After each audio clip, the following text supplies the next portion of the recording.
So here we are on VRP Rocks to talk to a man who's worked on so many incredible songs that to ask him to pick his five favorites is very cruel. So we're going to pick his five favorites, kind of. Five of his favorites is the way we're going to put it. Thank you very much for joining me, Waddy Wachtel. My pleasure, Paul. Thanks so much for having me. No problem at all. Now, the first one we're going to kick off with is an anthem. It's an absolute legendary track, Stevie Nicks and Edge of 17. So why this one? Well, it was a unique day. And it was, first of all, Stevie and we met along. I've known Stevie longer than I've known Russ, Lee, and Danny. Oh, wow. I played on Buckingham Nicks, which was 1971, I believe. So at that point, that was right before I met Leland. And so Stevie is my oldest pal in the music business. I mean, and sadly, the people that introduced us have all passed away by now. She and I are still out there rocking together, so it's pretty wild. But I got a call to come play on her first solo album, a Belladonna solo album, and we hadn't seen each other in years. So we got together, and they played me this demo she had written. And on the demo, there was somebody generating that sound that I do that's on the record, but it was done with an Echoplex. It was done with echo. And it was a very light kind of version of it. And when I heard it, I looked at Jimmy Iovine and I went, that's really cool, but I'm not going to do that. And he goes, what do you mean? I said, well, I don't like using echoes and things like that. In the studio, I don't use any effects really. I mean, unless if a producer wants it, I usually say, well, you got echo in there. Why don't you put it on it? Or, something like that. I don't really carry any effect boxes with me.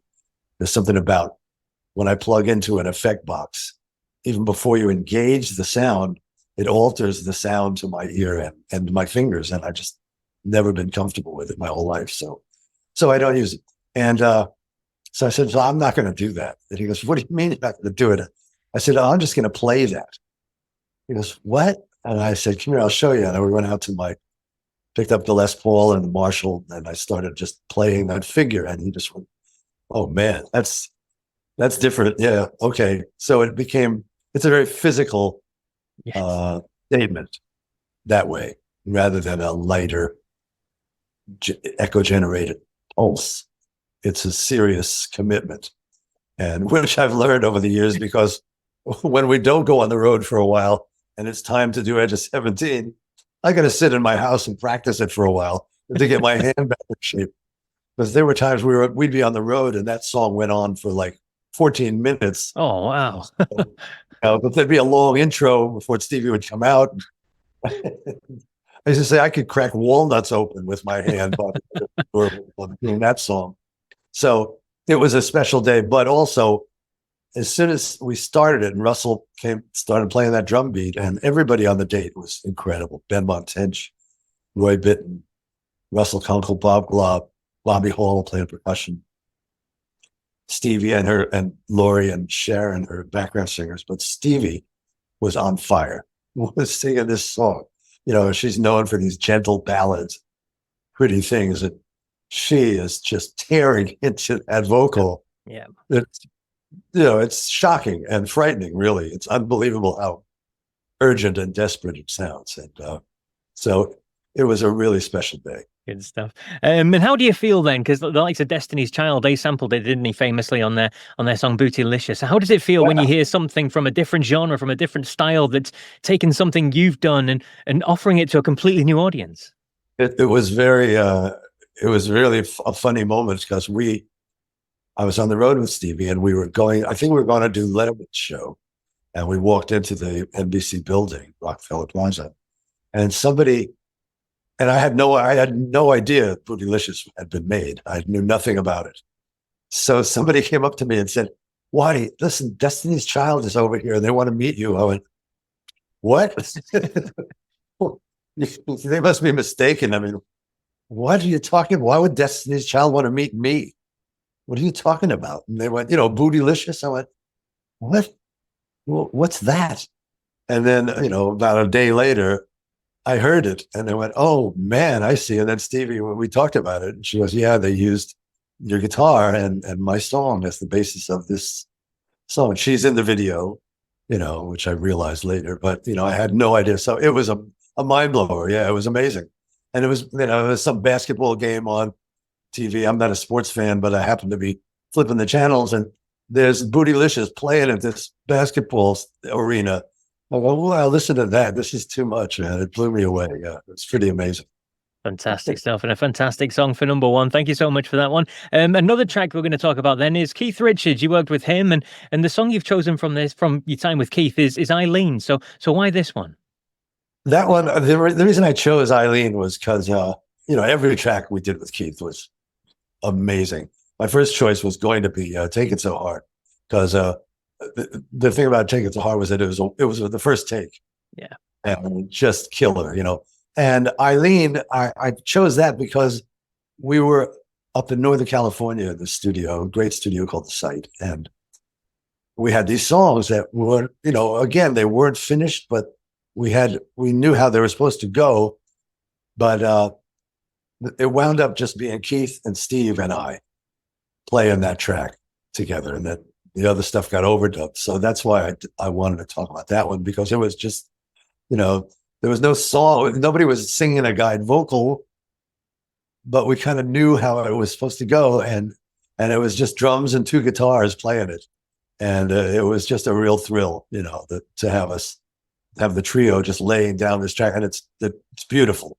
It's some great rock and roll track. And when it got finished out, and then there's some guitars on it that are, there's these guitars called, they're a B-bender, if you've ever heard of that. It's like there's this thing where the strap is attached to this pulley mechanism, and when you pull down on it, it bends one of the strings, and it's used for emulating steel guitar. It does like a perfect bend, so you can do these little phony steel guitar moves. I made my living in Los Angeles at first doing what I called my phony steel guitar. I did those bends myself on the neck of my Les Paul, and I would go in the studio and just plug into the board and just say, put some reverb on me and turn the treble up, and I'll play it in here, and I'll do it like that. And I played on a lot of records that way. And so we got this B-bender guitar one day, and Keith and I he goes, come on, let's go play this thing, and okay. And we go out there, and he got off a couple of licks, and then I got it in my hands, but I'm so used to doing it myself that I just couldn't coordinate the bending the thing with not bending the thing. And I finally went, I can't do it. I just can't do this. I mean, there's like 2 or 3 licks on there that are mine that I actually was able to pull off, but it's mostly Keith doing this B-bender stuff. So it was a gas, and it was hysterical. We were cracking up. Plus, every time I'd try it, and I'd pull on the thing, but I'd also do the bend with my finger, and it was like negating the whole purpose of it. So it was a crack up. And then the vocals that went on it are fabulous. And and I got to play. Ivan was out of town, so there's one section where there's a piano needed, and I went, "Oh, I'll go do it." They went, "You play piano?" And, well, I'll try. I put this little lick in, and Keith goes, "Hey, not bad, man." So Eileen was a real gas to put that record together. And what I love about hearing stories like this is the obvious camaraderie and chemistry between you and Keith. And Keith is obviously absolute legend in the world of rock and roll. And you guys hit it off immediately, didn't you, when you first met? So where did you first meet? He came to. I was in Europe with Linda. It was in the 70s, and we played the Old Vic. But anyway, we did a concert there, and I had met Mick and Woody in LA before we left on this tour. And so we did this show at the Old Vic, and after this show, I went downstairs to the dressing rooms, and there's Peter Asher standing there with Keith. And I just went, whoa, unbelievable. And I just walked over, and I went, wow, a Rolling Stone. I said, and we're about the same height. And like I said, we hit it off right away. And, wound up spending several days together, hanging out at his apartment. Loved it, just listening to tons of songs and talking music and having a ball. We bonded very heavily, very easily, and it's been that way ever since. Very cool. And with Keith, it's easy to know where he's going to be playing, kind of what he's going to do on guitar. Most of the time, sometimes he'll completely throw you. But it was funny. We were in the studio one time, and we were just it was on the first album, and everyone else had left the room, and I'm just sitting there with Keith, and I'm feeling a little, gee, what am I doing here? And he was like hitting the guitar and like turning the toggle switch back and forth. And I'm just sitting there watching. And I went, what are you doing? What are you doing? And he goes, yeah, I'm just trying to figure out which is my sound. I said, oh, yeah, why don't you ask me? I said, I know what your sound is. I said, it's that one. Put that switch up there. I said, there, that's it. That's the one. He goes, okay, cool. That's it. So fantastic stuff. So we've had Stevie Nicks and Keith Richards, two rockers, and the next choice is much more mellow than that, isn't it? A tender song, and one that you wrote. I'm talking about Linda Ronstadt. You mentioned Linda, and this is the song Maybe I'm Right. So why this one? Why is this so special for you?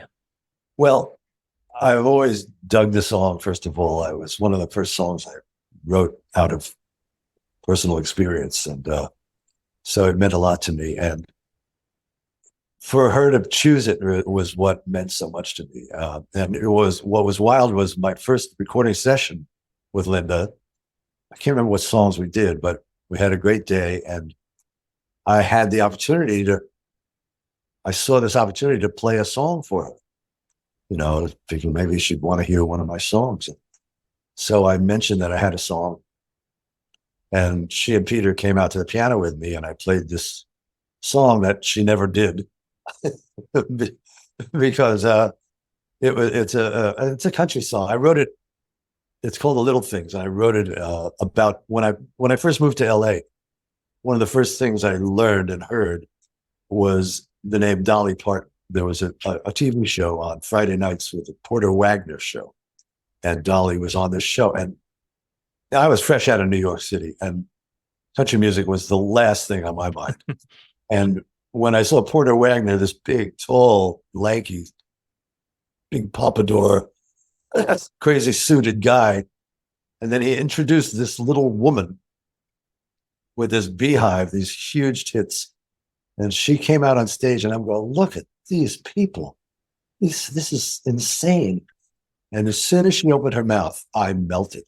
I'm starting to tear up right now. It always happens to me because you've never heard anything as beautiful as Dolly's voice and the way she sings. And I was floored. I just was completely stymied by it. And so I wrote this song called Little Things, and it's just a love song.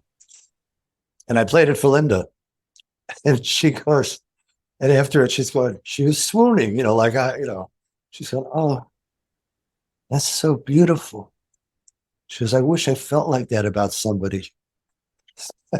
She goes, I could sing that song if I ever felt that way about somebody else. And I'm thinking, I could have either played Maybe I'm Right, or I could have played Little Things, but I was in that mood. And when she said that, I went, oh no, I played the wrong song. Oh, damn. Shit. Okay. No. All right. So, and then we went on the road, and there was just an evening where we were sitting around. People were listening to music and stuff. And I said, Linda, I have this other song I'd love to play for you. And as soon as I played it for her, she went, I got to record that song. That's beautiful. She goes, I feel that one. And so that's what touched me so deeply. And then to go in the studio with Peter producing it and to do it the way we recorded it, the gentle recording that it is and stuff. I was really moved by it. I still am. Yeah. It's stripped back, and it's just you and her, and I think you do the backing vocals as well, don't you? So it is just so tender. Yeah, and there's a little dot girl that plays the piano on it, but it's basically my acoustic guitar and her beautiful voice, and then I sing the last verse with her. And I think the harmonies in the bridge, there's more than just the two of us, but I was just so blown away that she chose it, wanted to do it, and it came out so beautiful. It came out so beautiful, and it was on the album Simple Dreams as well. And Yeah. the album itself was a huge success. I mean, Linda was already a superstar. She already had platinum albums, but this one was 5 weeks at #1 in America. It sold 3.5 million records. Yeah. It was the biggest selling one of hers as well, and it features your song. And how did that feel? That felt unbelievable. That of all the records in the world for it to wind up on, it wound up on, like you said, her biggest selling album ever, which blew me away. Yeah. Totally blew me away. It's funny because in 1970, I worked with the Everly Brothers, and I met a producer who heard the song, and David Kirschenbaum, and he loved it. I don't know how. I don't remember how I wound up playing it for him even, but he heard it and loved it, and he recorded it with a band called the Tarney Spencer Band, which I'd totally forgotten about. And just a few months ago, I stumbled upon it on YouTube, and I heard it. So that version was done years before Linda even heard the song, and I completely forgot about it. And they did a really pretty version.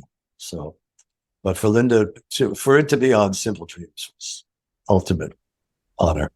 Yeah, absolutely. Linda and Carole King were the two biggest female stars in the world at that time, weren't they? Absolutely huge together. Right, let's move on to choice number 4 then. And this is another interesting one. Warren Zevon from the album Excitable Boy, but it's not Werewolves of London. You've chosen a different track, haven't you? Yeah. Well, I've spoken a lot about werewolves. Yeah. And it's in the movie, so the whole story of the hardest song in the world to ever get recorded. With 3 chords. Challenging bitch of a song, but Tenderness, well, the story behind it is we were almost finished with the Excitable Boy record, and there were 2 songs on it that I didn't care for, and I kept telling Jackson and Warren, Jackson brought me in on that record. That's how I wound up on it. He called me. Matter of fact, I had done an interview in London when I was in London with Linda, and I was free of mouth, so to speak, and saying a bunch of stuff. And when I got home, I got this phone call from Jackson, who I had just met during Warren's first album, and he goes, "Hey, Waddy, it's Jackson." I went, "Hey, man, how you doing?" He goes, "I'm fine." He says, "Listen, I read your interview." I went, "What? You what? Your interview in London, the one you did where you said I didn't know what I was doing and I had my hands too full." And yeah.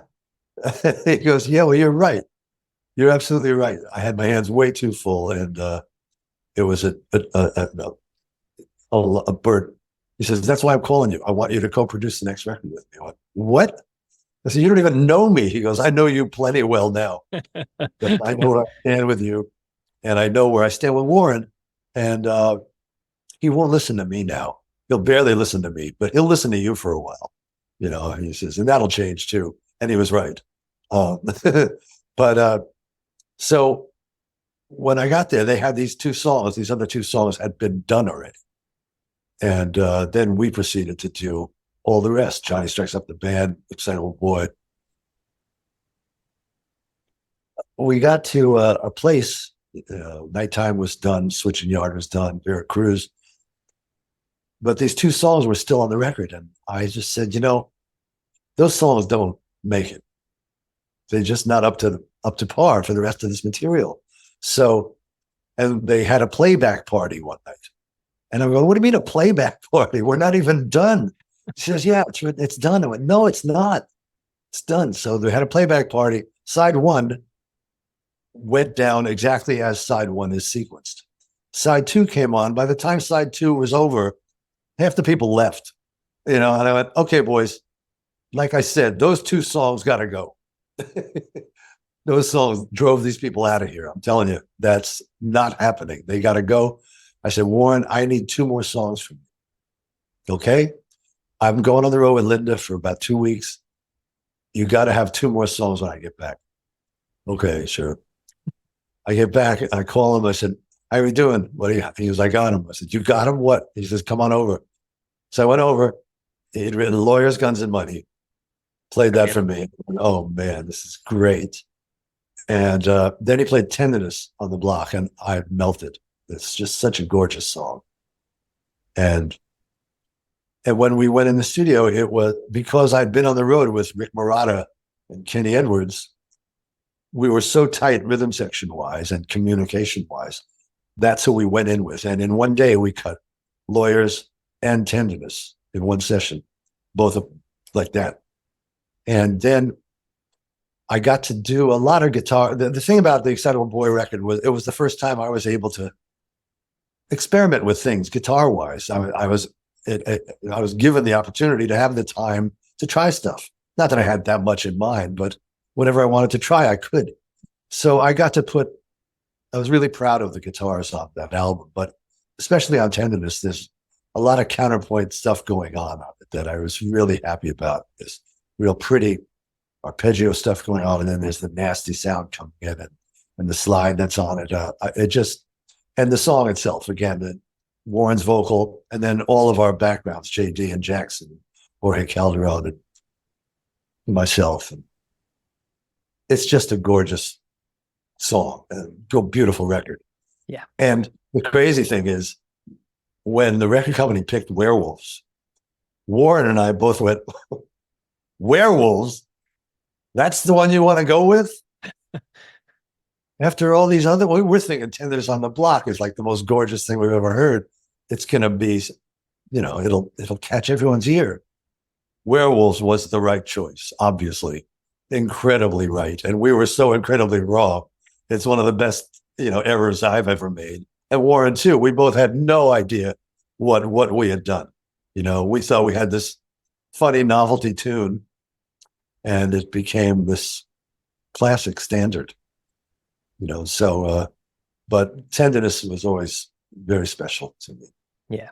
And the album must be special to you as well, as you said there, with you having so much input on it. You're not just a hired gun or a session musician. The fact that you had decisions to make and you had your way over certain things must make the success of that record feel very sweet as well.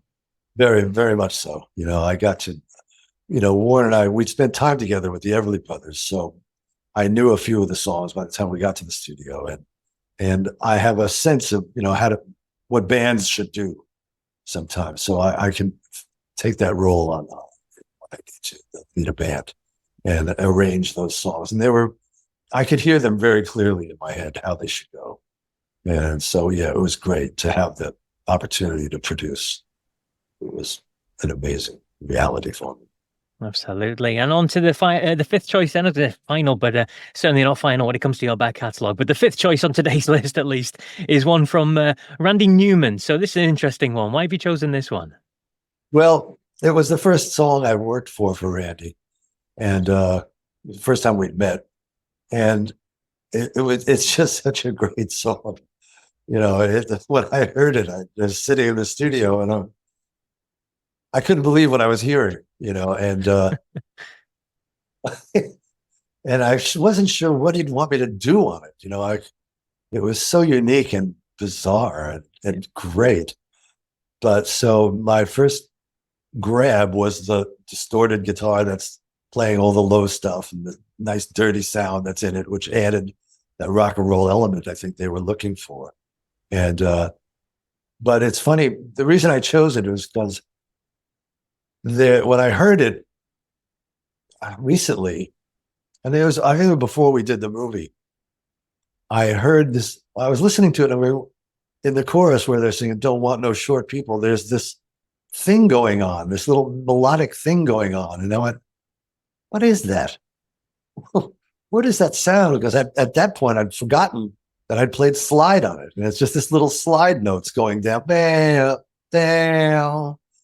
There, and because I remember that, and then I thought of when I did it, Randy's going, "Oh, that's great," and it was just the start of a great relationship. We did that album together, and we did his next album together, which unfortunately didn't go very far, but is an amazing collection of Randy Newman music. The one where he's got the Kiss makeup on, it's on the cover. It's a wild record, but Short People just blew me away, and Lenny Warnaker and Russ Titleman produced it. And Lenny's very short. And so during the making of that song, Lenny's just standing there going, "Just Randy, I don't know about this song because this is not happening. You know, this is just not happening." And he said, "Man, what are you talking about? Because this is fucking great. You know, this is going to be big. I'm telling you, this is going to be fucking big.